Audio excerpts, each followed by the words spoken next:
I think that other communities can take lessons from this project. The City of Rifle has taken a leadership role in establishing their desire to make use of clean, renewable energy, electricity generated on site.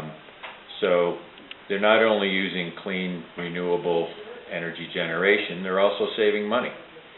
And most municipalities are really strapped for cash these days.